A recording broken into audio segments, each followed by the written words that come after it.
یہ مہینوں کو ہٹا کر آگے پیچھے کر لینا تو کفر میں ایک اضافہ ہے جس کے ذریعے سے گمراہی میں مبتلا کیے جاتے ہیں وہ لوگ جنہوں نے کفر کیا، ایک سال حلال کر لیتے ہیں اس مہینے کو اور ایک سال اسے حرام قرار دیتے ہیں تاکہ تعداد پوری کر لیں اس کی جو اللہ نے حرام ٹھہرائے ہیں، اور اس طرح حلال کر لیتے ہیں وہ مہینہ جو اللہ نے حرام کیا ہے۔ اسی طرح ان کے لیے مزین کر دیے گئے ان کے برے اعمال، اور اللہ کافروں کو ہدایت نہیں دیتا۔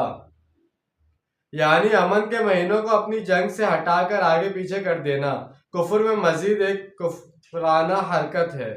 یعنی اس طرح الٹ پھیر کر کے وہ ان مہینوں کو حلال کر لیتے جو اصل میں اللہ نے حرام ٹھہرائے ہیں۔ مشرکین عرب بھی 12 مہینوں میں سے 4 مہینوں کو محترم مانتے تھے، مگر اپنی مرضی سے ان مہینوں کو آگے پیچھے کرتے رہتے اور اس سال کے آخر تک ان کی تعداد پوری کر